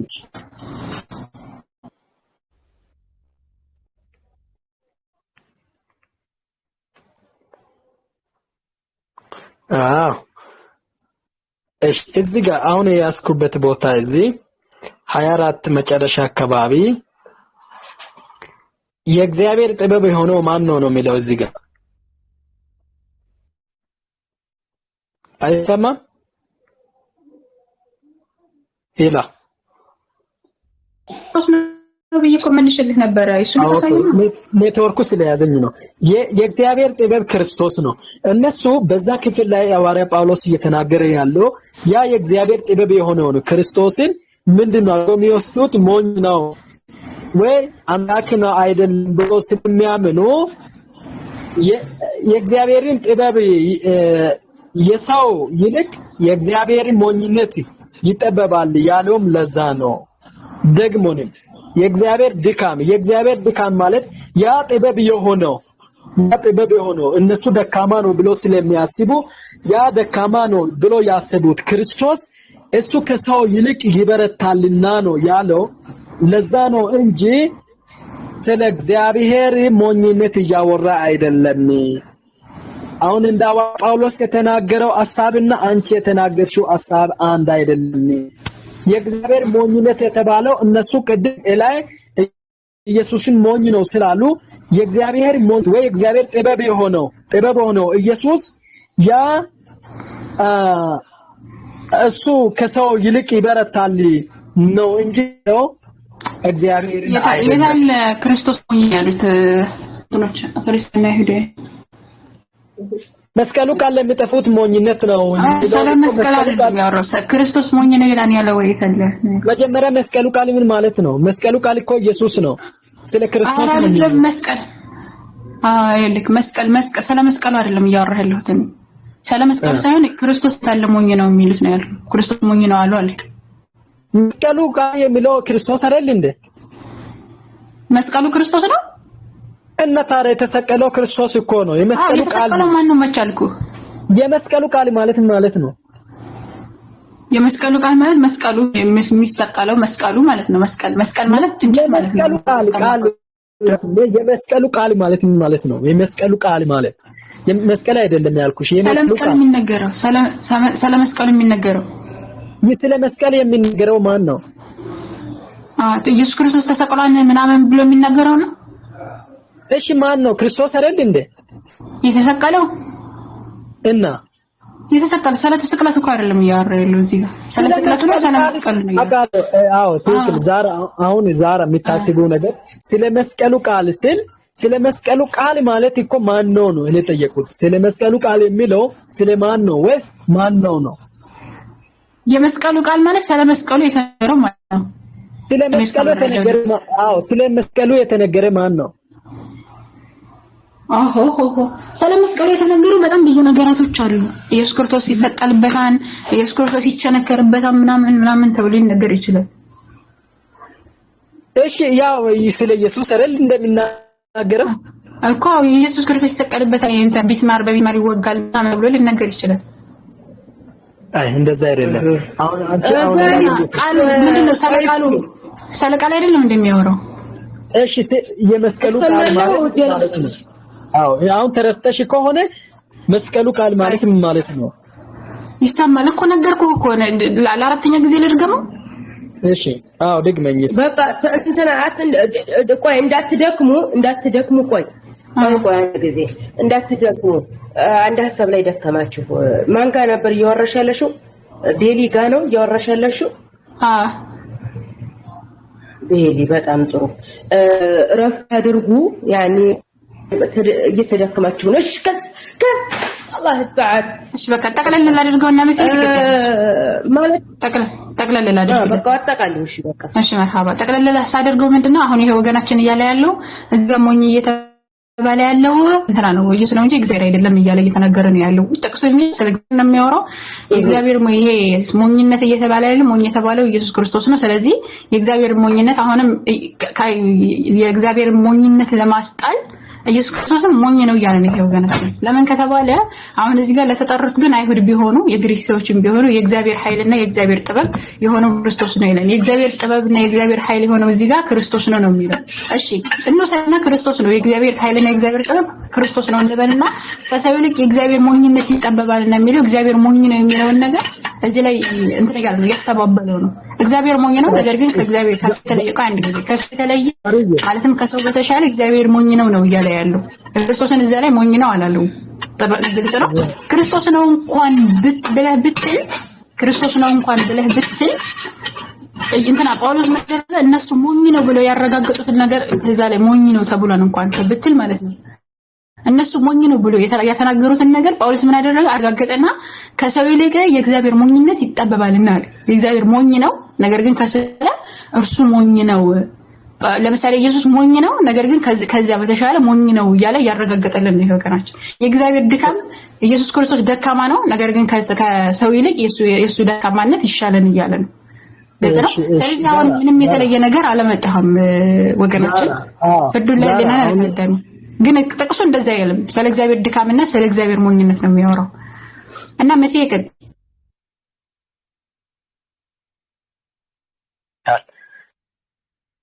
ተማላ ኦኬ ቤሊ ጥሩ ነው። ያው ጥሩ እየተማገድክ ነው።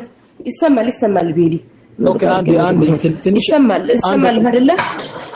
እሺ አንድ ደቂቃ ብቻ የኛን ላውራ። ይሄንን ክፍል አንቺ ተቀበልሽ ካልተቀበልሽም ችግር የለውም። አሁን እኛ ምናምነው ነው መጽሐፉ የሚለውን ነው አሁን የሚያስረዳሽ።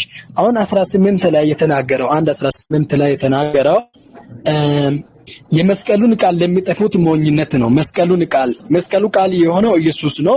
ያ ኢየሱስን የሚቀበሉት ለሚጠፉት ሞኝነት ነው። እነሱ በቃ የመስቀሉን ቃል ወይ ክርስቶስን ሞኝ ነው ብሎ ስለሚቀበሉ ሐዋርያ ጳውሎስ እየነገራቸው ያለው ኢየሱስን ሞኝ ነው እያለ ሳይሆን እነሱ ባሉበት መንገድ ለነሱ እያስረዳቸው ነው። እናንተ ሞኝ ነው እንኳን ብትሉ የእግዚአብሔርን ሞኝነት ይበልጣልና እያለ ያለው ያ እነሱ የተናገሩት አውድ እየፈታላቸው ነው እንጂ መጽሐፍ ቅዱስ ኢየሱስም ሞኝ ነው እግዚአብሔርም ሞኝ ነው ያለበት አንድም ስፍራ የለም። አንቺ በርግጥ ላትረድም ትችላለሽ። መጽሐፍ ቅዱስን ትንሽ ስለምትቃረን እንደዛ አድርገሽ መውሰድ ትችላለሽ። መጽሐፉ ግን እንደዛ አይልም።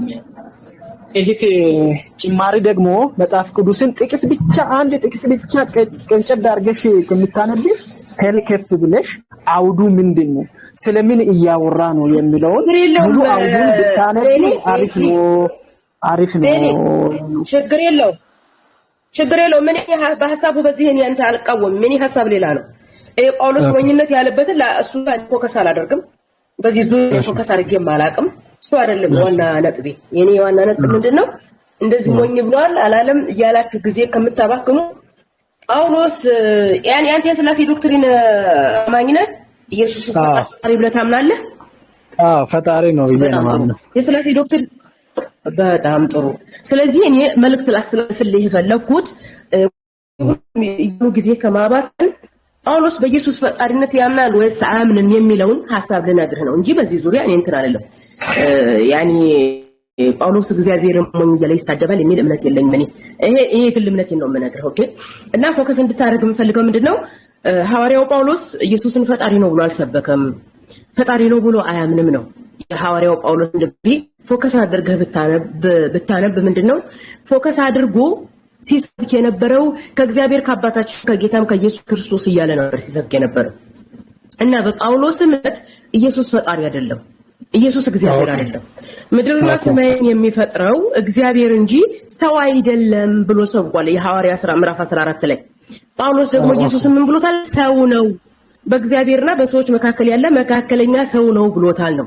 ስለዚህ ፎከስ የምናደርገው የጳውሎስ እምነትና ስብከት ላይ ነው።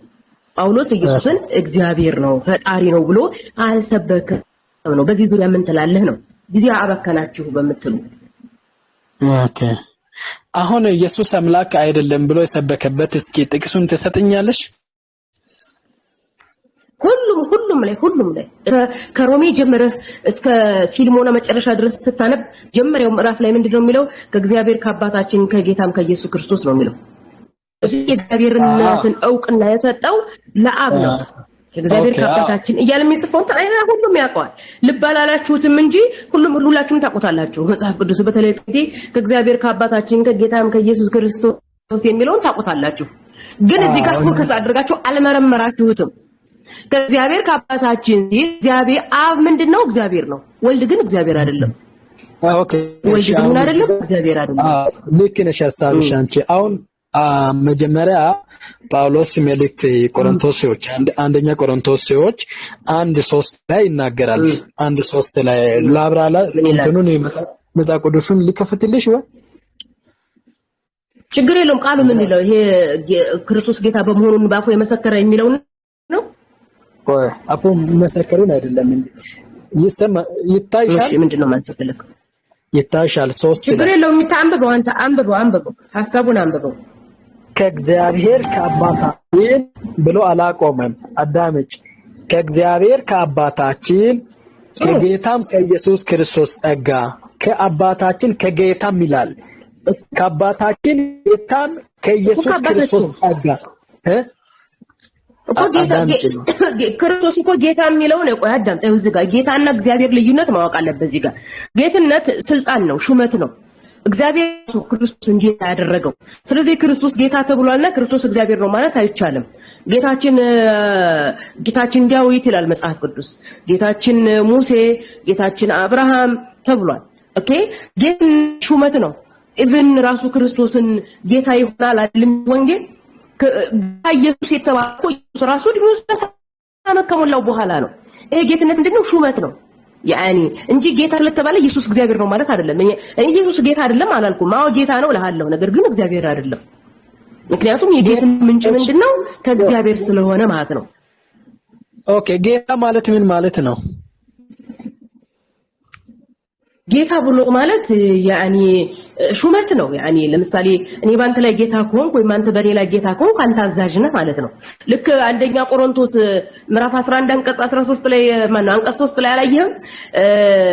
እንትን የወንዶች ራስ ክርስቶስ ነው፣ የሴትም ራስ ባሏ ነው። ያኒ ራስ ባል ነው፣ የክርስቶስም ራስ እግዚአብሔር ነው። ያኒ አዛዥ ማለት ነው። አየህ? ስለዚህ የአዲስ ኪዳን አዛዥና መምህር ማን ነው? ክርስቶስ ነው። እግዚአብሔር ነው መምህር ያደረገው፣ ክርስቶስ ያደረገው የሾመው። ዘፍጥረት 45 ላይ ልብ አልከው ዮሴፍ ነብዩ ዮሴፍ ምን እንዳለው? እግዚአብሔር ጌታም መድኃኒትም አድርጎኛል ሲል እንግዲህ ጌታ ነው። አየህ አስበዋል? ዮሴፍ ምንድነው? ጌታ ነው። እግዚአብሔር ምን አደረገው? ጌታ ስላደረገው ማለት ነው። ክርስቶስንም እንደዚሁ የሐዋርያት ሥራ 2:36 ላይ የእስራኤል አምላክ እግዚአብሔር ክርስቶስም ጌታም አደረገው ይላል። ጳውሎስ ለኤፌሶን ሰዎች በላከላቸው መልእክት ምዕራፍ 1 አንቀጽ 2 ላይ የ2002 ብታይ ምንድነው የሚለው? በቤተ ክርስቲያን ራስ ላይ ሾመው ይላል። ሹመት ነው። የክርስቶስ ጌትነት፣ የክርስቶስ ክርስቶስነቱ። ክርስቶስ የሚለው ራሱ ስልጣን ነው በነገራችን ላይ። ኢየሱስ እኮ እንደተወለደ ክርስቶስ አይደል አልተባለም እኮ። ኢየሱስ ስሙንም ትጸንሻለሽ፣ ተወልጃለሽ፣ ስሙንም ኢየሱስ ትይዋለሽ ነው ማለት። ክርስቶስ ትይዋለሽ፣ ጌታ ትይዋለሽ፣ አዳኝ ትይዋለሽ አላላትም። ወልዳ ምን አለችው? ኢየሱስ አለችው። ይህ ኢየሱስ ተወልዶ ሄደ፣ ደበረው፣ ሄደ። በሉ ደህና ዋሉ ጋይሶች። መስማት አመመው፣ ያደማል። እንደዚህ አይነት እውነት መስማት ያለ አልቻለውም። አይችልም። እንደዚህ አይነት እውነት መስማት ያኔ አይችልም። ያኔ አደጋ ነው።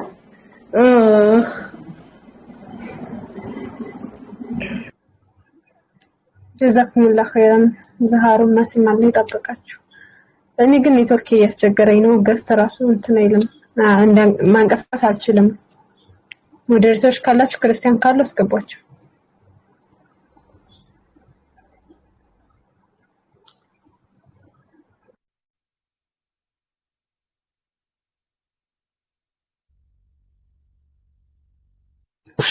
ኔትወርክ አወጣኛል። ይሰማል ካላችሁ ድምጽ ይሰማል? የነው ይሰማል? አይሰማም?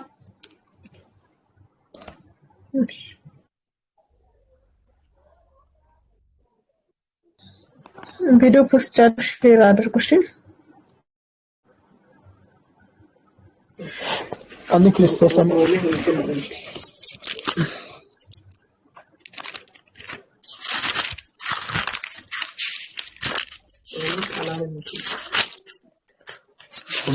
እንዴ?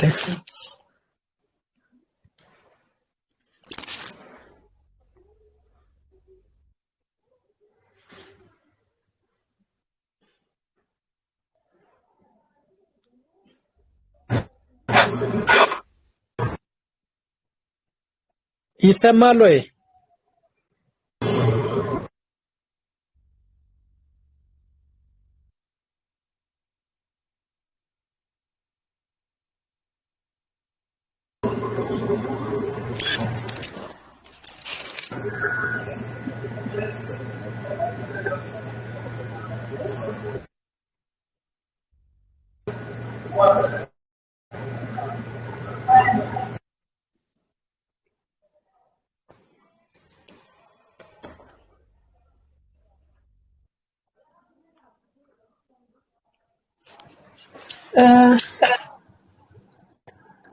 የጀማ አልታያን ታያቸው ምስል ከታች ላሉት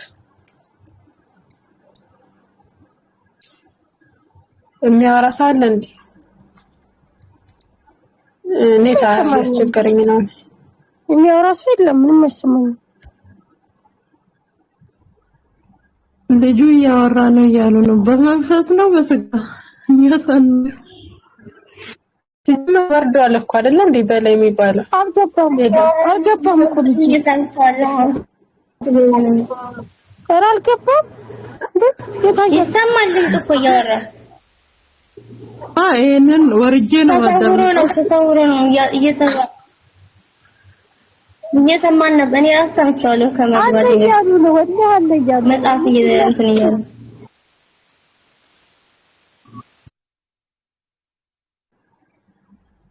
አሁን ይለም። እሺ ዳኒ ኮፒ ሊንክ አድርጎ አሲያ ግን ለማዳመጥ ብለሽ ነው የወረድሽው? ገና አሁን ገስት ላከ ራሱ ማለት ነው ልጁ። አሁን ነው የገባው እንዴ? ለምን ነካችሁ?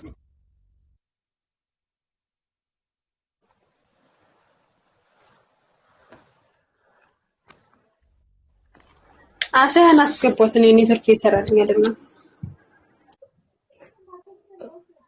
ስልክ ተደወሎኝ ነው የወጣሁት። ይቅርታ። ይሰማል? ይሰማል። እኔ የምልህ ስልክ ተደውሎልኝ ነው የወጣሁት። ችግር የለውም። አሁን አንድ ሀሳብ እያለች ብቻ ነበር እህቴ መሲ ሐዋርያ ጳውሎስ አምላክ ነው አላለም። አምላክነት አምላክ ነው አላለም። አንድ ያዳምጠኝ። ሐዋርያ ጳውሎስ ኢየሱስ ክርስቶስን አምላክ ነው ብሎ አያምንም። ምክንያቱም አምላክ ነው ብሎ ቢያምን ኖሮ በተለያዩ መልእክቱ ላይ ኢየሱስ አምላክ መሆኑን ይፋ ያወጣ ነበር። እሱ ግን ጳውሎስ ምን ነበር እያለ የሚያስተምረው? እንደውም በኢየሱስ ክርስቶስ አምላክና አባት ይባረክ እያለ ነበር። የኢየሱስ ክርስቶስ አምላክና አባት እያለ የኢየሱስ አምላክ እንዳለው ሁሉ ይናገር ነበር። ሲቀጥል ደግሞ እግዚአብሔርን እንደሚያመልክ እሱ ተናግሯል። ኢየሱስ ደግሞ እንደ ባይብል እግዚአብሔር አይደለም። ስለዚህ አንተ ጳውሎስ ኢየሱስ አምላክ ነው ብሎ የሰበከበት ቦታ ካለ ስጠኝ። ኦኬ እሺ ስቻለሁ። አሁን ሮሜ ምዕራፍ 9 ቁጥር 5 ክፈች። ያማ እንትን አባቶችም ከነርሱ ናቸውና ክርስቶስ በስጋ መጣ ነው የሚለው እንጂ ክርስቶስ አምላክ ነው አይልም። ክርስቶስ ማለት ደግሞ የተቀባ ማለት ነው። እርሱም ከሁሉም በላይ ሆኖ አዳምጪኝ። አንቺ ዝም ብለሽ መጽሐፍ ቅዱስን እንደሚያውቅ ሰው እንትን አትበይ። አንቺ ግን ራስሽን ሐሳብ አትቆጣ። ቆይ መጀመሪያ አትቆጣ። የሚቆጣው እንደም አውዱ ካልፈታሽ ይቆጣል። እኔ ሚዩት እንዳላደርግ ገዝቱ እየታየኝ አይደለም። አትደራረብ እሺ። በስነ ስርዓት አውራ። አሁን ምን አልክ መሰለ ሮሜ 9:6 አመጣ። ሮሜ 9:5 እሱ ከሁሉ በላይ አምላክ ነው የተባለው ክርስቶስን ያመጣው አምላክ አንዱ አምላክ ነው እንጂ ክርስቶስ አይደለም አምላክ የተባለው። አሁን አንተ ክርስቶስ ነው ለምትልበት ማስረጃ አመጣሽ። እሺ አዳምጪኝ። መጀመሪያ ግልጽ ነው። ሌላ ጋር ግልጽ ሆኖሽ እዚህ ጋር ግልጽ ማይሆንብሽ ምክንያት የለም። አባቶችም ለነርሱ ናቸውና ከነርሱም ክርስቶስ በስጋ መጣ። እርሱም ይላል። እርሱም የተባለው ማን ነው? ማን ነው እርሱም የተባለው? ክርስቶስን ያመጣው አብ አይደለም። መጀመሪያ አዳም ከነርሱ ክርስቶስ በስጋ መጣ። ቆይ አዳምጪ። አይሰማሽም እንዴ? ከነርሱ ክርስቶስ በስጋ መጣ። እነርሱም እየተቆራረጠ ነው ከኒቃ እርሱም ከሁሉ በላይ ሆኖ ለዘላለም የተባረከ አምላክ ነው። በስጋ የተባረከ አምላክ ነው ብሎ አሜን አለ ሐዋርያ ጳውሎስ። ይሄንን ተናገረ። አንቺ አሁን የሚያውቃው ነገር ምንድነው? ብቻ ነው እንደሚያወራ ያ ጀማዓ የኔ ድምጽ አይሰማም እንዴ? ብቻ ነው እንዴ እያወራህ ያለው? ይሰአል ላንቺ ድምጽ አይሰማም?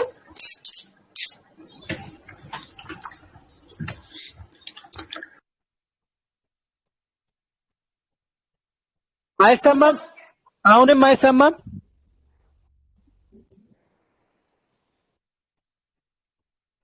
እሺ ለሷ ካልተሰማ የሷ ኔትወርክ ይሆናል።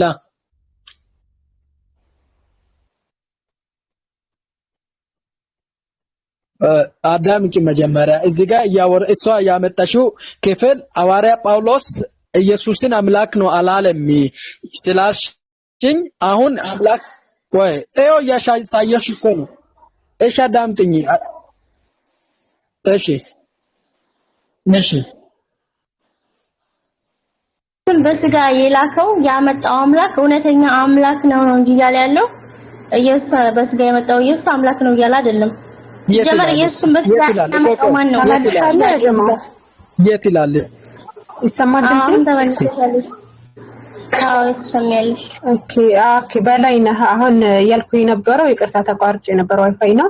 አንተ ሮሜ 9 ኢየሱስ ክርስቶስን ጳውሎስ አላመለከም። እንደውም የኢየሱስ አዳምጠኝ እሺ አትደረም። የኢየሱስ አምላክ እና አባት ይባረክ እያለ ኢየሱስ አምላክ እንዳለ ሁሉ ይሰብክ ነበር። ስለ አንተ ሮሜ 9:5 አመጣ። ሮሜ 9:5 አንደኛ ከሰው ሲነሳ ጳውሎስ እንደው የጳውሎስ መልእክት ነው ብላችሁ ስለምታምን ጳውሎስ ኢየሱስ እንደማያመልክ እግዚአብሔር እንደሚያመልክ አሳይቻለሁ። ሲቀጥል አሁን ስናወራበት ራሱ እውነተኛ አምላክ የተባለው ኢየሱስን ያመጣው አካል ነው ብያለሁ። አንተ ክርስቶስ በስጋ መጣ ሲባል ክርስቶስ ሲጀመር አምላክ ማለት አይደለም፣ የተቀባ ወይም ቀብኦ ነው። ማን የቀባው ስትል ሐዋርያት ሥራ ምዕራፍ 10 ቁጥር 38 ላይ በመንፈስ ቅዱስ በኃይልም ቀባው ይላል። አየህ። ስለዚህ እግዚአብሔር ቀቢ ነው፣ የተቀበው ደግሞ አንድ ሰው ነው ማለት ነው። አዛ ክርስቶስን ያመጣው አካል ነው የዘላለም አባት ማን ነው? እውነተኛ አምላክ የተባለው እያልኩ ነው። አንተ ኢየሱስ ነው ካልክ ማምጣት ትችላለህ። እውነተኛ አምላክ ለመሆኑ አብ ደግሞ ማን ነው? እንደው በቀላሉ ዮሐንስ ወንጌል ምዕራፍ 17 ቁጥር 3 ላይ ኢየሱስ እውነተኛ አምላክ ብቻ ይሆን ካንተን ኢየሱስ ክርስቶስን የላከውንም ኢየሱስን ያውቁ ዘንድ ይህች የዘላለም ሕይወት ናት ይላል። አየህ። እኔ እውነተኛ አምላክ የተባለው አብ ነው ብዬ ዮሐንስ ወንጌልን አመጣውልህ። ብዙ ጥቅሶችም አሉ። ስለዚህ አንተ እውነተኛ አምላክ ለመሆኑ ክርስቶስ ማስረጃ አምጣ ጥቅስ። አዎ አንቺ አሁን ስላልገባሽ ነው እዛ እንትን ያልሽው። እኔ እዚህ ጋር በዚህ ክፍል ማስረዳና ሞግት እኔን ተወኝ። አንቺ ይሄ ሜት አድርግ። እኔ ጋር ስትቀጥል አንቺ እኮ እንደዚህ ስላልሽ ካላስረዳህን እንዴት ይገባናል? እስኪ አስረዳ። ማስረጃ ማለት አስረዳ። ቅድም ጀምሮ አታክስ ታደርግ ነበር። አስረዳሽ እኮ ነው። ለምን እንትን ትሆናለሽ እኮ? እንደዛ አይደለም እኮ በብልሃት ነው እንጂ እኛም የእናንተን ትምህርት መቀበል የሚችለው አይደለም። ማስረጃ ጠያቅ እኮ ነው። እኔን ተወኝና አውራ በቃ። እኔን ተወኝ። አንቺ እኮ እንደዚህ ብለሽ ምናምን የሚለውን ተቀበል። አሁን ይሄ እሺ 9:5 ገብቶሻል አይደል? እንቺ 9:5 ገብቶሻል ወይ? ሮሜ 9:5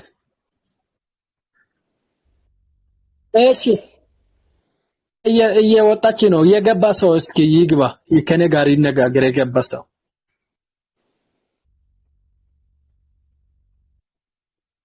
አዎ እሺ ኑራ እንትን ገብቶሻል? ይሰማ ገብቶሻል አለ አንቺ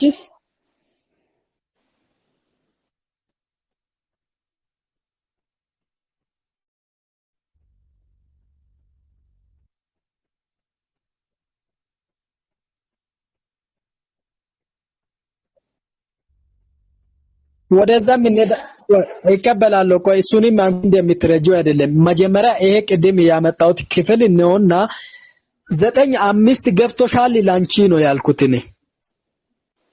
እሺ ቆይ ቆይ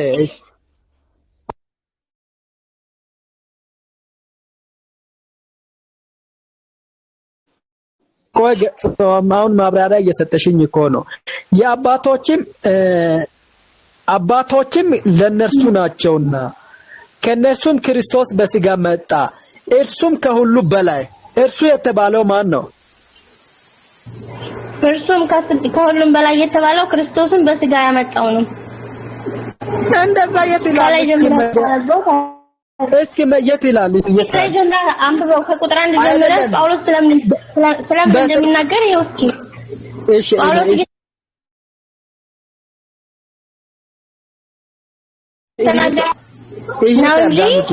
እግዚአብሔር በስጋ መጣ እያለ አይደለም። እግዚአብሔር የአባቶች ዘር ነው እንዴ? ከአባቶች ዘር በስጋ አመጣው ኢየሱስ እኮ ነው እያለ ያለው።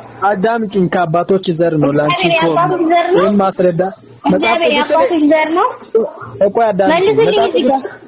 መጀመሪያ አዳምጪኝ። አንቺ መመለስ ችሎታ ከሌለሽ መጽሐፍ ቅዱስ ታወሪው፣ ካልሆነ አዳምጪኝ ነው። እኔ ነው ተራ እየጠየቅኩሽ ነው። አዳምጪ። እኔ ቁርአንን ሳላውቅ አንቺ ጋር መጥቻ ሊሞ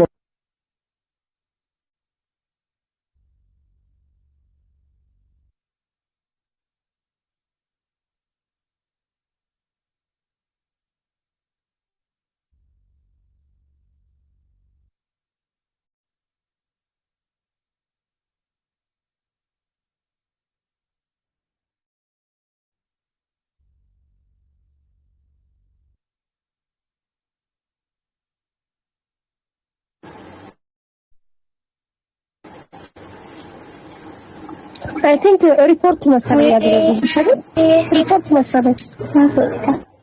ሰላም አለይኩም። አሰማድም ይሰማል። ይቅርታ አወረዳችሁ መሰለኝ። ካሜራ ከፍቶብኛል። ቆይ አንዴ ልዝጋሽ። ሪፖርት መሰለኝ። ሪፖርት ኮፒሊንግ አድርጉ እስኪ።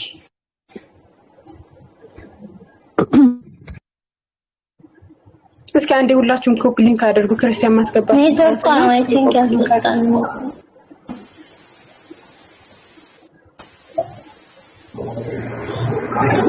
ታላሽ ዝግራ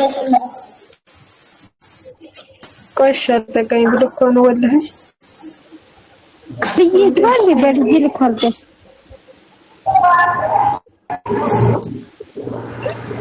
ሌላ ክርስቲያን ካለስ እሱ በጣም ሩቅ ነው ለመረዳት። ራሱ መረዳት የማይፈልግ ዝም ብሎ ምንም የሚያወራው ነው የማያውቀው። ሌላ ክርስቲያን ነው ያስገባው ማለት ነው።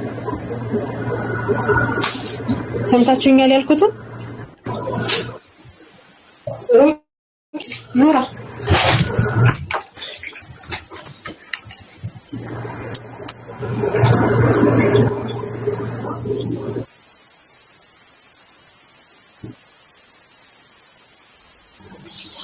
የተከፈተ ቤት ካለ እንሂድ። ከሚያሰናብተኝ በፊት ምን ትላላችሁ?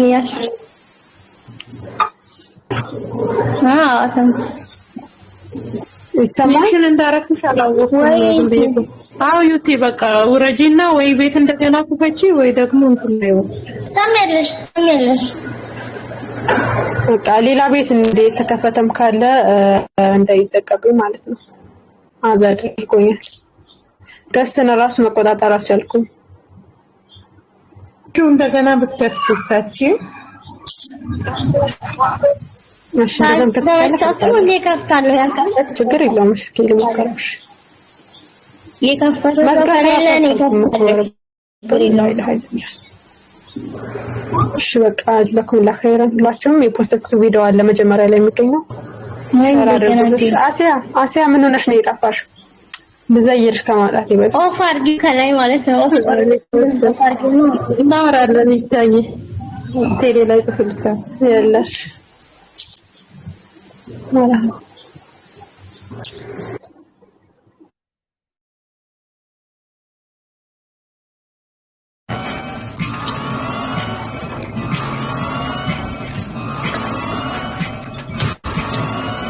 Really? I need to do that boss thing after if we can do it.